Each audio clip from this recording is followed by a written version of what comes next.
নজর রাখবো আবহাওয়ার খবরের দিকে এবং আপনারা দেখছেন যে ইতিমধ্যেই লাগাতার বৃষ্টি এবং যেমনটা জানা যাচ্ছে ভারী বৃষ্টির সম্ভাবনা রয়েছে রবিবার পর্যন্ত। ভারী থেকে অতি ভারী বৃষ্টির সম্ভাবনা আগামীকাল থেকে রবিবার পর্যন্ত ভারী বৃষ্টির সম্ভাবনা রয়েছে।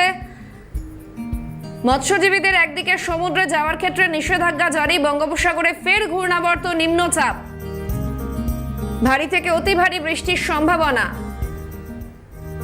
আগামীকাল থেকে রবিবার পর্যন্ত ভারী বৃষ্টি। মৎস্যজীবীদের সমুদ্রে যাওয়ার ক্ষেত্রে নিষেধাজ্ঞা।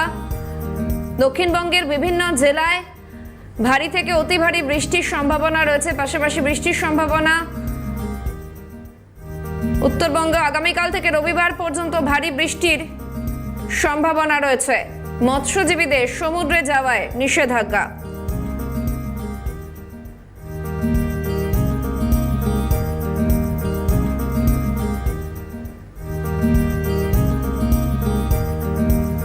সরাসরি সঙ্গে রয়েছেন প্রতিনিধি শুভজিৎ দে। শুভজিৎ, প্রথমেই সুপ্রভাত জানাই এবং আবহাওয়া দফতরের তরফে এই মুহূর্তে কি কি আপডেট রয়েছে বঙ্গবাসীর জন্য?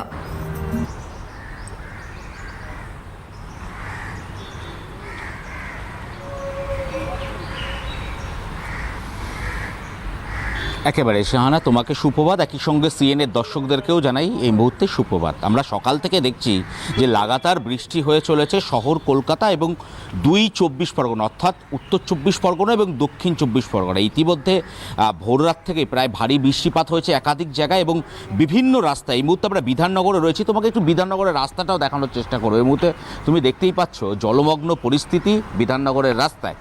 সকাল থেকে একদিকে যেরকম লাগাতার বৃষ্টি হয়ে চলেছে এবং আলিপুর আবহাওয়া দপ্তর সূত্রে যে খবর পাওয়া যাচ্ছে এই মুহূর্তে যে আগামী দিনে অর্থাৎ আজ এবং আগামীকাল এই দুদিন শহর কলকাতা সহ ২ পরগনায় যেরকম ভারী বৃষ্টিপাতের সম্ভাবনা রয়েছে, একই সঙ্গে ভারী বৃষ্টিপাতের সম্ভাবনা থাকছে গাঙ্গেয় উপকূলবর্তী যে জেলাগুলি রয়েছে, অর্থাৎ ২ পরগনা, হাওড়া, হুগলি সহ একাধিক জেলাগুলিতে। একদিকে যেরকম দক্ষিণবঙ্গের জেলাগুলিতে আগামী ৩ দিন নিম্নচাপের প্রভাব পড়তে চলেছে। ইতিমধ্যে উত্তর বঙ্গোপসাগরে নিম্নচাপ প্রবেশ করেছে, সেই নিম্নচাপের প্রভাবে ইতিমধ্যে বৃষ্টিপাতের যে পরিমাপ সেই পরিমাপ বাড়বে। আর অন্যদিকে একদিকে যেরকম দক্ষিণবঙ্গের ক্ষেত্রে তোমাকে জানাচ্ছি, একই সঙ্গে কিন্তু উত্তরবঙ্গের ক্ষেত্রেও বৃষ্টিপাতের পরিমাণ বাড়বে। এবং যেটা আলিপুর হাওয়া অফিস জানাচ্ছে যে উত্তরবঙ্গের ৫ জেলা অর্থাৎ আলিপুরদুয়ার, জলপাইগুড়ি, কোচবিহার, কালিম্পং এবং দার্জিলিং, এই ৫ জেলার ক্ষেত্রেও কিন্তু আগামী দুদিন কখনো বিক্ষিপ্ত বৃষ্টিপাত, কোথাও কোথাও মাঝারি এবং কোথাও কোথাও ভারী বৃষ্টিপাতের সম্ভাবনা থাকছে। কিন্তু রবিবার থেকে কালিম্পং, দার্জিলিং এবং জলপাইগুড়ি এই ৩ জেলায় কিন্তু বৃষ্টিপাতের পরিমাপ বাড়বে। শাহানা, ধন্যবাদ শুভজিৎ।